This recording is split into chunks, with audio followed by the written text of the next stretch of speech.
السلام علیکم ورحمۃ اللہ وبرکاتہ۔ نحمده ونصلي على رسوله الكريم اما بعد فاعوذ باللہ من الشیطان الرجیم بسم اللہ الرحمن الرحیم۔ قال النبی صلی اللہ علیہ وسلم اوتروا قبل ان تصبحوا، صدق اللہ العظیم وصدق رسولہ النبی الکریم۔ ایک بار درود پاک پڑھ لیں میرے ساتھ۔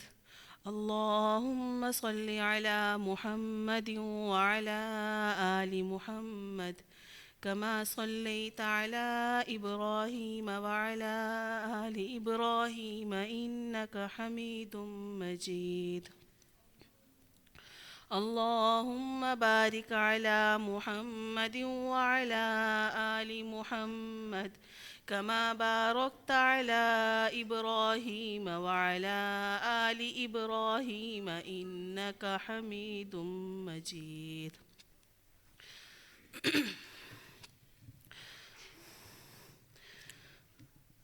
بسم اللہ الرحمن الرحیم۔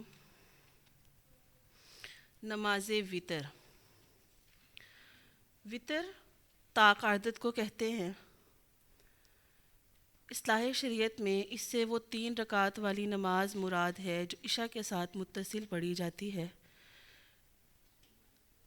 اور اس کا وقت عشاء سے لے کر صبح تک ہوتا ہے۔ اجماع امت ہے کہ نماز وتر پڑھنا واجب ہے، اس کو چھوڑنے کی اجازت نہیں ہے۔ نبی کریم صلی اللہ علیہ وآلہ وسلم نے ہمیشہ تمام عمر وتر پڑھنے کا اہتمام کیا ہے، اور اگر وتر چھوٹ گئی تو اس کی قضا بھی ادا فرمائی ہے۔ عن ابی سعید الخدری رضی اللہ عنہ قال، اس کو آپ میں قال رسول اللہ صلی اللہ علیہ وسلم اوتروا قبل ان تصبحوا۔ ابو سعید خدری فرماتے ہیں کہ آپ صلی اللہ علیہ وآلہ وسلم نے فرمایا اوتروا، وتر ادا کرو، قبل ان تصبحوا، صبح ہونے سے پہلے پہلے۔ اس حدیث مبارکہ سے پتہ چلا کہ فجر کی نماز سے پہلے تک وتر کی نماز کا وقت رہتا ہے۔ عن علی قال قال رسول اللہ صلی اللہ علیہ وسلم یا اہل القرآن اوتروا فإن اللہ وتر یحب الوتر۔ نبی کریم صلی اللہ علیہ وآلہ وسلم نے فرمایا اے مسلمانوں وتر پڑھو، اس لیے کہ اللہ بھی وتر ہے اور وتر کو پسند کرتا ہے۔ اللہ وتر طاق ہے، ایک ہے، اور وتر کو پسند کرتا ہے کہ وہ بھی طاق عدد میں ہوتے ہیں۔ عن خارجة بن حذافة أنه قال خرج علينا رسول الله صلى الله عليه وسلم فقال إن الله أمدكم بصلاة هي خير لكم من حمر النعم الوتر جعله الله لكم فيما بين صلاة العشاء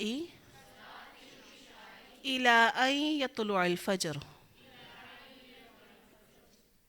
حضرت خارجہ بن حذافہ فرماتے ہیں کہ آقا علیہ الصلاۃ والسلام ہمارے پاس آئے اور فرمایا اللہ نے تمہیں ایک نماز عطا کی ہے، وہ تمہارے لیے سرخ اونٹوں سے بہتر ہے، اور وہ وتر کی نماز ہے۔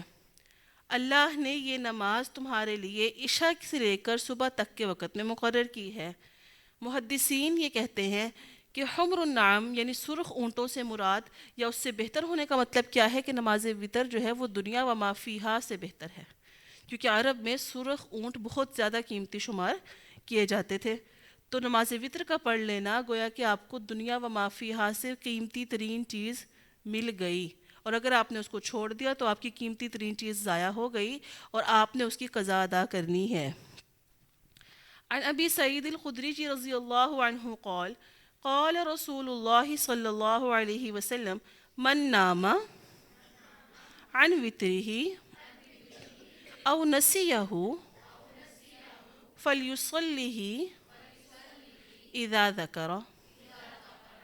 حضرت ابو سعید خدری فرماتے ہیں آقا علیہ الصلوۃ والسلام نے فرمایا کہ جو شخص سوتا رہ گیا یا بھول گیا تو اسے چاہیے کہ اپنے وطر کی نماز ادا کرے جب اس کی آنکھ کھلے یا جب اس کو یاد آئے۔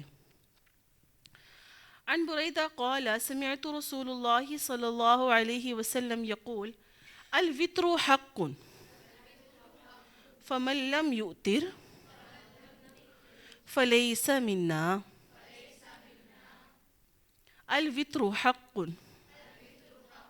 فمن لم یؤتر فلیس منا۔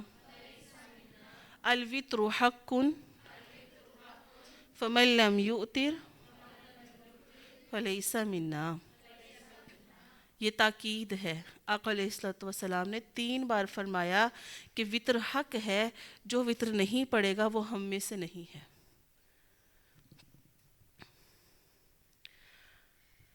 اب وطر کا طریقہ کیا ہے، وطر میں پڑھنا کیا ہے؟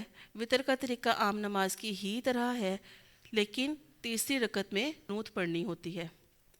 اب تینوں رکعات میں آپ کوئی بھی صورت پڑھ لو بہتر ہے، لیکن آقا علیہ الصلوۃ والسلام جو پڑھتے رہے وہ پڑھنا افضل ہے، اور کوشش کی جائے کہ وہی پڑھا جائے۔ اس کے بارے میں حدیث ہے، حضرت عائشہ فرماتی ہیں کہ آقا علیہ الصلوۃ والسلام وطر کی پہلی رکعت میں سورہ فاتحہ کے بعد سبح اسم ربک الاعلی سورۃ الاعلی پڑھا کرتے تھے۔ دوسری رکعت میں قل یا ایھا الکافرون سورۃ الکافرون پڑھا کرتے تھے، اور تیسری رکعت میں قل ھو اللہ احد یہ پڑھتے تھے، اور اس کے بعد دعائے قنوت پڑھ کے نماز مکمل۔ ابی بن کعب سے بھی ایسی ہی روایت ہے، وہ فرماتے ہیں کہ آقا علیہ الصلوۃ والسلام پہلی رکعت میں سبح اسم ربک الاعلی، دوسری میں قل یا ایھا الکافرون، تیسری میں قل ھو اللہ احد پڑھتے، اور تیسری رکعت کے بعد سلام پھیر دیتے۔ اب وطر پڑھنا کس وقت افضل ہے؟ آقا علیہ الصلوۃ والسلام کا معمول تھا کہ وطر کو تہجد کے ساتھ پڑھا کرتے تھے، اور زیادہ بہتر بھی وہی ہے کہ آپ عشاء کی نماز پڑھ لیں، وطر چھوڑ دیں، اور رات کے آخری حصے میں اٹھ کر تہجد کی نماز کے ساتھ وطر پڑھ لیں۔ لیکن یہ اس شخص کے لیے ہے جس کو پورا یقین ہو کہ میں اٹھوں گا اور تہجد پڑھوں گا۔ لیکن اگر آپ کو شک ہے کہ آپ کی آنکھ نہیں کھلے گی یا معمول نہیں ہے رات میں آخری رات میں اٹھنے کا، تو پھر یہ کہ آپ وطر کی نماز کو عشاء کے ساتھ پڑھ کر ہی سوئیں گی۔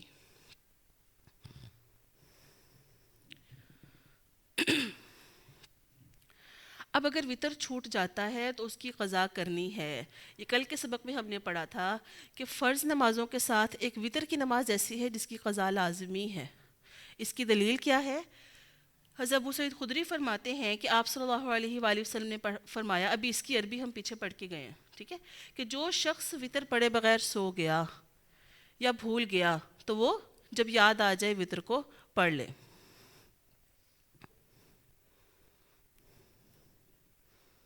لکھ لیا؟ کر لیں جلدی۔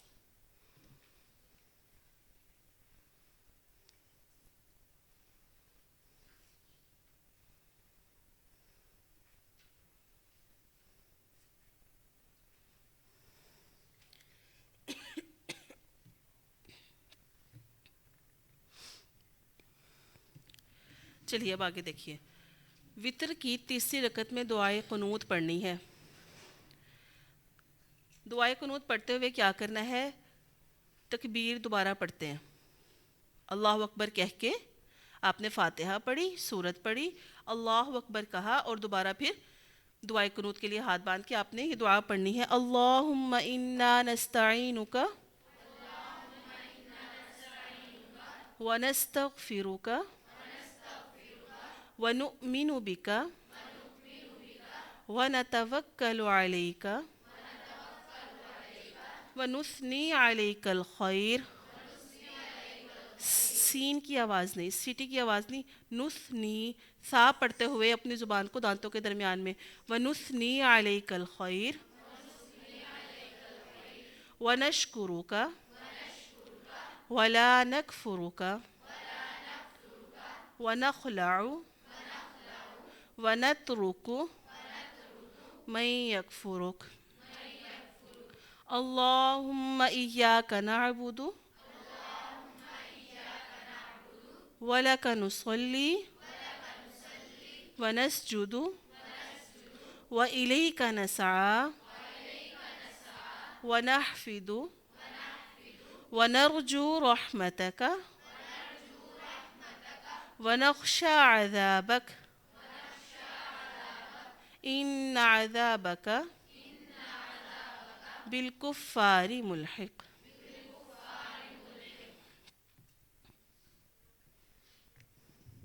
جی اگلا ٹاپک ہے ہمارا نماز توبہ۔ غلطی ہو گئی، اس پر شرمندگی ہے، اس کی تلافی کے لیے آپ 2 رکعت نماز توبہ کی نیت سے پڑھ لیں۔ توبہ کرنے کے لیے شرائط علماء کرام فرماتے ہیں کہ توبہ کرنے والے کے لیے شرط ہے، نمبر 1 سچے دل سے توبہ کرے، نمبر 2 اس گناہ کو دوبارہ کبھی نہ کرے، کوشش کرے کہ وہ گناہ دوبارہ اس سے نہ ہو، یوں لکھ لیں، کوشش کرے کہ وہ گناہ دوبارہ اس سے سرزد نہ ہو، اور نمبر 3 دوبارہ اس گناہ کو کبھی نہ کرنے کا پکا ارادہ کر لے۔ یہ 3 شرائط نہیں ہوں گی تو آپ کی توبہ قبول نہیں ہوگی۔ ریپیٹ کر دیتی ہوں، سچے دل سے توبہ کرے،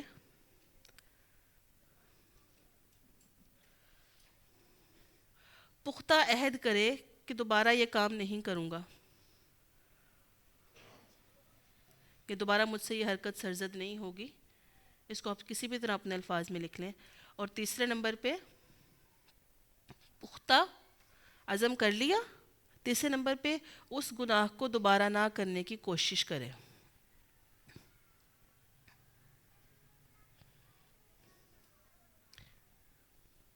سچے دل سے کر لی، دوبارہ نہ کرنے کی کوشش کر لی، اور پختہ عہد کر لیا کہ آئندہ میں یہ کام نہیں کروں گا، ٹھیک ہے۔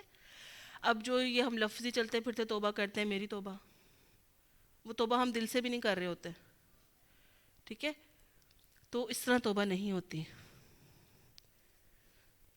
اب حدیث مبارکہ دیکھیے، حضرت علی فرماتے ہیں کہ آپ صلی اللہ علیہ وآلہ آپ صلی اللہ علیہ وسلم کے امیر المومنین حضرت ابو بکر نے مجھ سے فرمایا، اور ابو بکر نے بالکل سچ فرمایا کہ میں نے آپ صلی اللہ علیہ وسلم کا یہ ارشاد سنا ہے کہ جو آدمی گناہ کرتا ہے اور گناہ پر ندامت ہونے کی وجہ سے اٹھ کر وضو کرتا ہے، نماز پڑھتا ہے اور اپنے پروردگار سے اپنے گناہ کی مغفرت چاہتا ہے، تو اللہ اس کا گناہ معاف کر دیتا ہے۔ پھر آپ نے یہ آیت تلاوت فرمائی، والذین اذا فعلوا فاحشة او ظلموا انفسهم ذکروا اللہ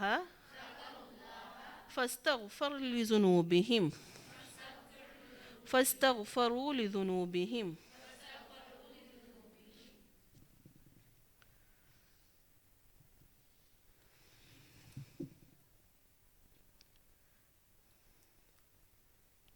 خارہ، نماز استخارہ۔ استخارہ کا مطلب ہے اللہ سے مدد مانگنا یا اللہ سے مشورہ مانگنا۔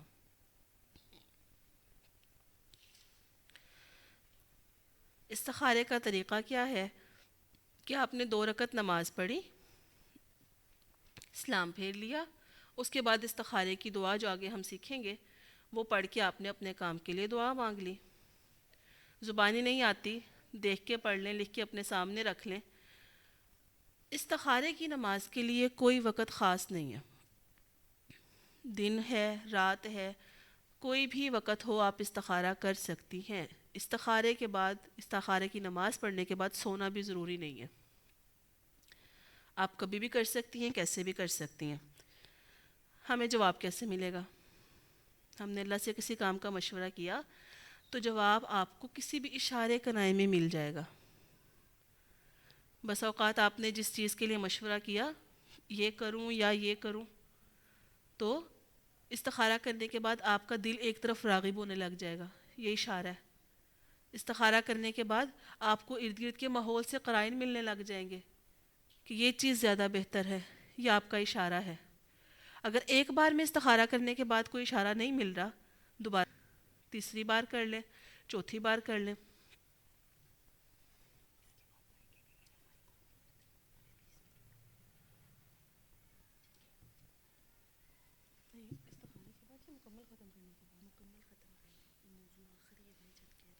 اچھا ٹھیک ہے، تو آپ کو قرائن سے پتہ چل جائے گا کہ آپ نے کیا کرنا ہے۔ اگر آپ کو ایک بار استخارے میں صحیح جواب نہیں سمجھ آ رہا، کچھ دن کے لیے چھوڑ دیں اور پھر دوبارہ سے استخارہ کرنا شروع کر دیں۔ استخارے میں کوئی خاص جواب آنے کی علامت یا نشانی نہیں ہوتی۔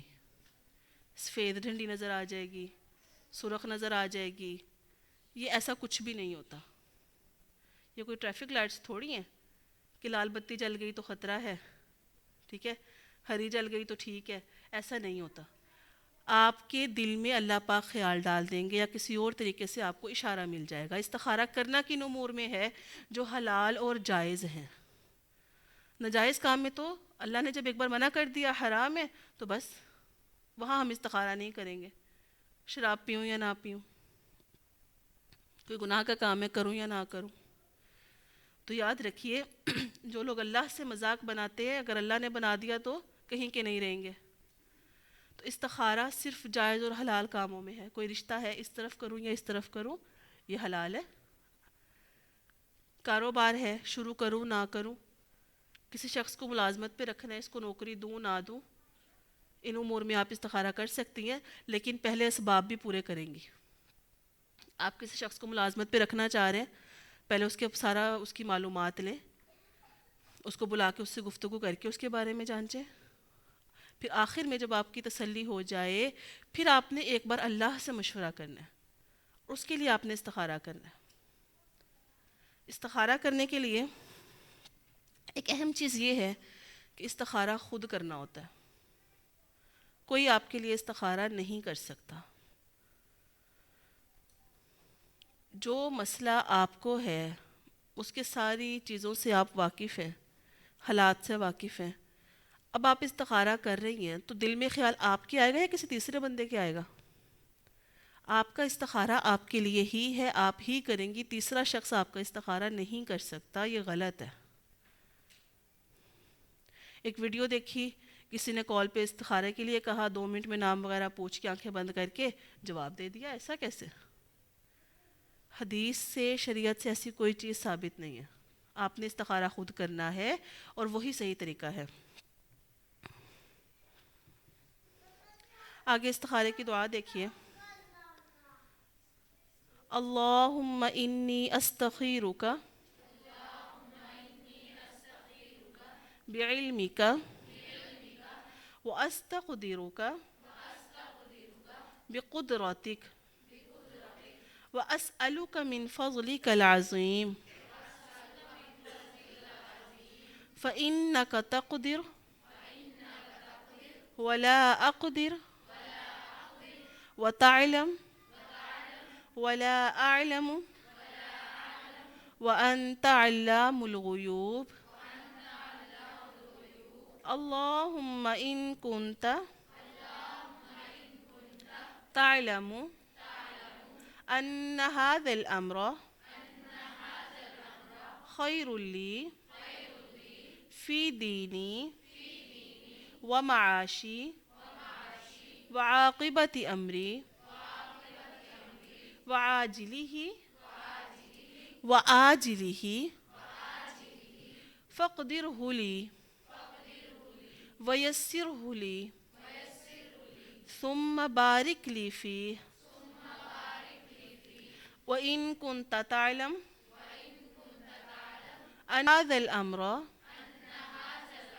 شر لي في ديني ومعاشي وعاقبة أمري وعاجله وآجله فاصرفه عني واصرفني عنه واقدر لي الخير حیث کان ثم ارزنی بہ. یہ نئی چیز ہے، اس کو ایک بار دوبارہ آپ لوگ مل کے پڑھ لیں، پھر کوئی غلطی ہوگی تو میں بتاتی ہوں.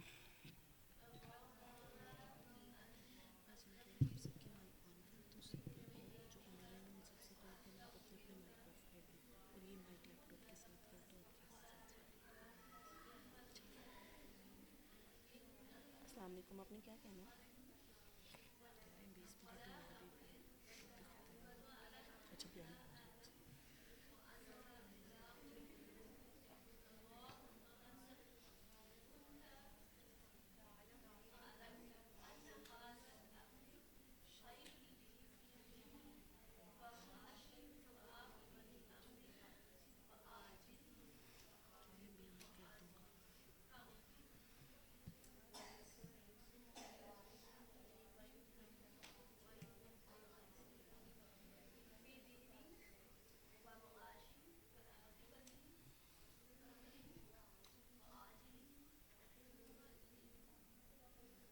ہو گیا؟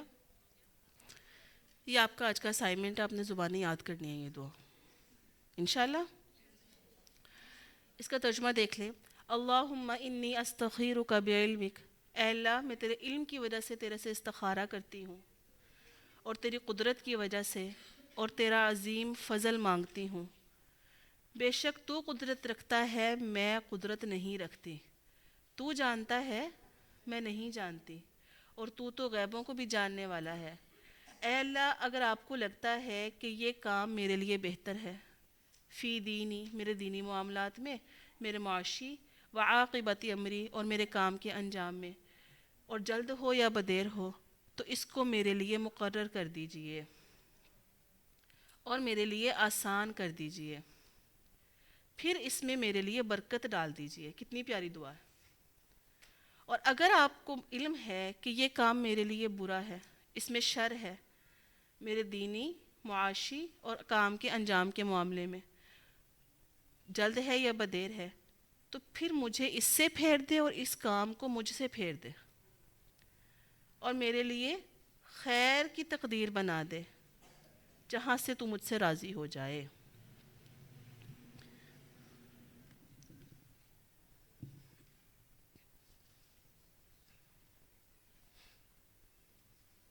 جی، آج کا ہمارا لاسٹ ٹاپک ہے سجدہ شکر.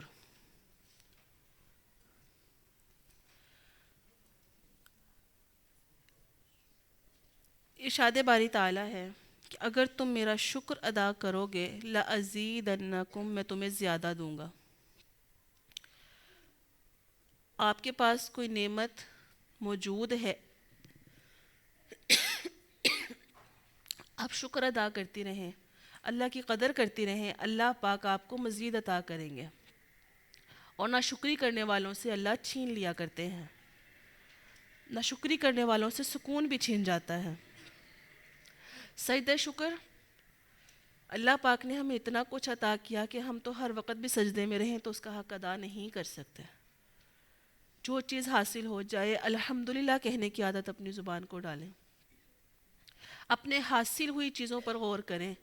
جو نہیں ملا وہ ہمارے حق میں تھا ہی نہیں، جو نہیں تھا وہ ہمارے لیے اللہ نے لکھا ہی نہیں، وہ ہمارے لیے بہتر تھا ہی نہیں. بہتر تھا بھی تو اس خالق کی مرضی وہ ہمیں ملے، اور جو مل گیا ہے اس پہ نظر رکھتے ہوئے شکر کی طبیعت پیدا کرے. ہر وقت کی ہائے وائے اور ناشکری ہمارے مقدر میں پریشانیاں لاتی ہے. اور سجدہ شکر کا طریقہ دل مائل ہو، دل شکر سے بھرا ہوا ہو، اپنی کسی نعمت کی مل جانے پہ، کوئی کامیابی مل جانے پہ آپ کو بہت خوشی ہے، اس کا بہتر طریقہ کیا ہے؟ زبان سے بھی شکر ادا کریں اور 2 نفل شکرانے کے پڑھ لیں، کیونکہ یہ حدیث مبارکہ سے ثابت ہے کہ آقا علیہ الصلوۃ والسلام نے ایک غزوہ سے واپسی پہ بھی شکرانے کے نفل پڑھے. ابو جہل کی جب آپ کو وفات کی خبر ملی تب بھی آقا علیہ الصلوۃ والسلام نے شکرانے کے نفل پڑھے. تو اس لیے چونکہ سنت سے ثابت ہے، جب بھی خوشی ہو، ٹائم ہی کتنا لگتا ہے، ٹھیک ہے، لیکن ہم ایک بہت اچھا حق ادا کر دیں گے 2 رکعت شکرانے کے پڑھ کے.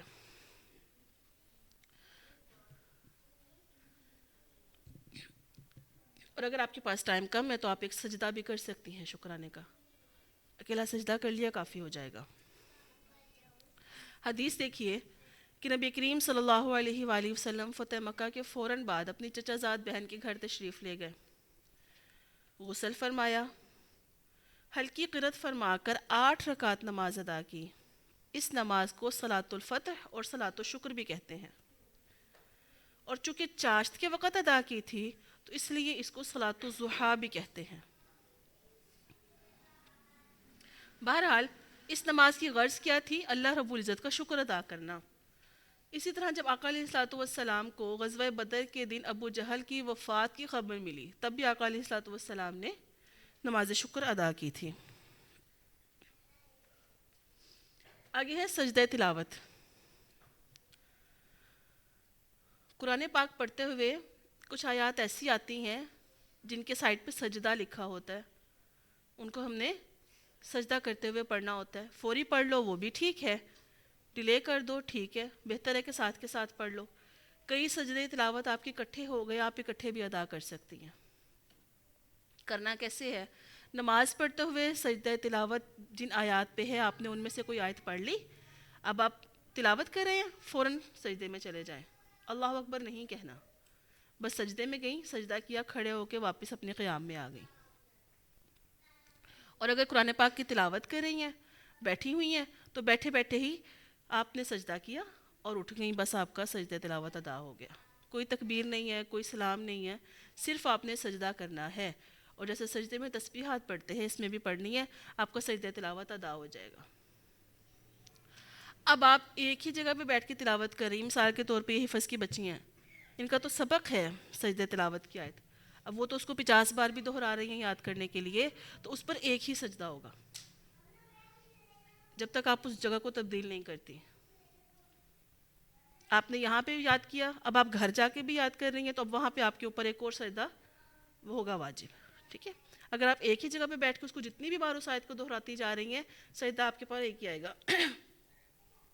اور وہی بات ہے کہ فوراً کر لیا ٹھیک ہے، دیر کر دی، آپ کو لگتا ہے کہ میرے اوپر کافی سارے سجدہ تلاوت ہے، آپ کسی دن وقت نکال کے اکٹھے بھی سارے ادا کر سکتے ہیں، ٹھیک ہے؟